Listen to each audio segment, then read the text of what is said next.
हमारे YouTube channel को subscribe करें और नए अपडेट्स पाने के लिए बेल आइकन पर क्लिक करें।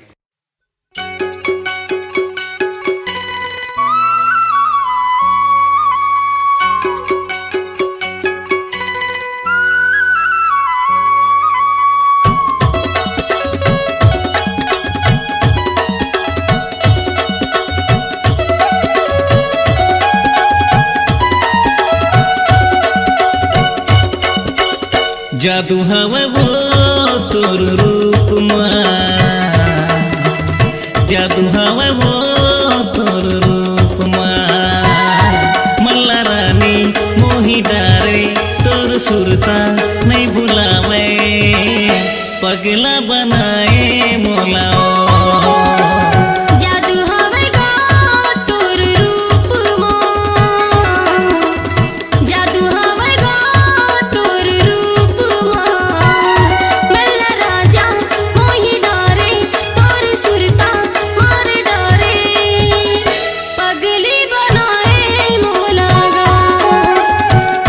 हवा वो तोर रूप में, जादू हवा तोर रूप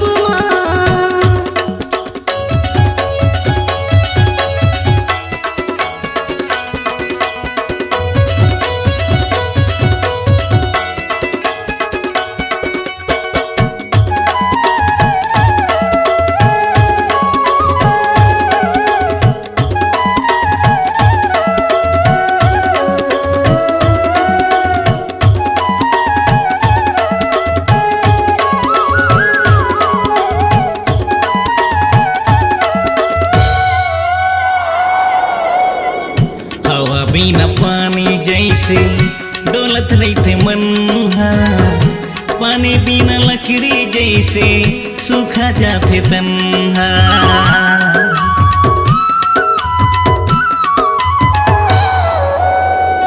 हवा बिना पानी जैसे डोलत रहते मन, पानी बिना लकड़ी जैसे सूखा जाते तन।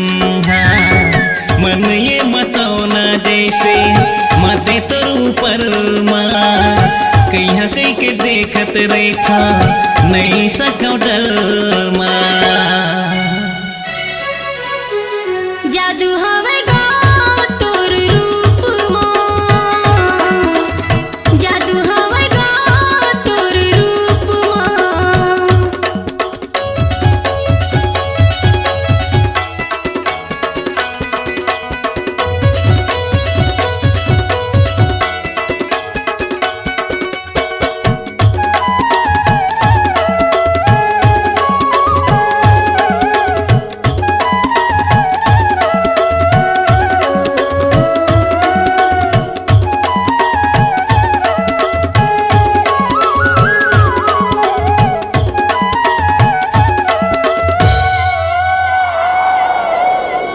मारत रेखे ताना मोला देख संगवारी, कबले दुल्हनिया बनके आहू तोर दुआरी।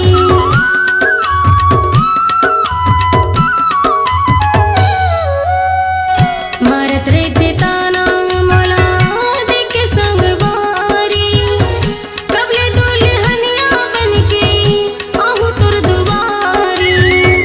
अपने बना ले मोला जिनी तरसाबे, दिलहराज बनके मोरे अंगना माँ कबाबे। जादू हवा वो तोर रूप में,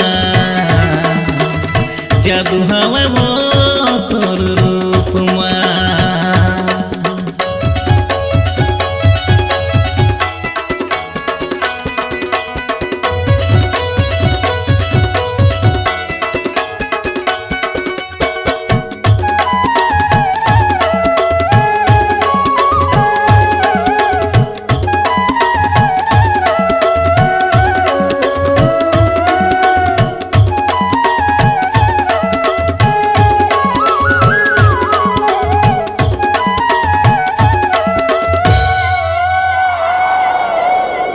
तोरे सुरता मारानी सब ला भुलागे जिंदगी माया के रानी सब चीज लपागे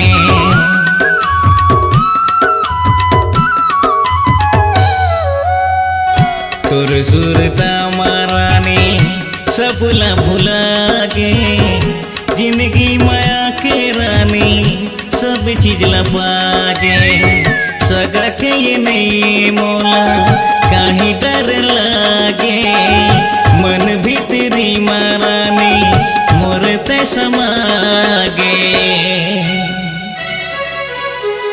जादू हवे गा तोर रूप मां जादू हवे गा तोर रूप मां मल्ला राजा मोही डारे तोर सुरता मारे डारे पगली बनाए मोला गा जादू हवे वो तोर रूप जादू हवे वो तोर रूप मल्ला रानी मोही डारे तोर सुरता नहीं भुलावे पगला बनाए मोला जादू हवे गा तोर रूप मां जादू हवे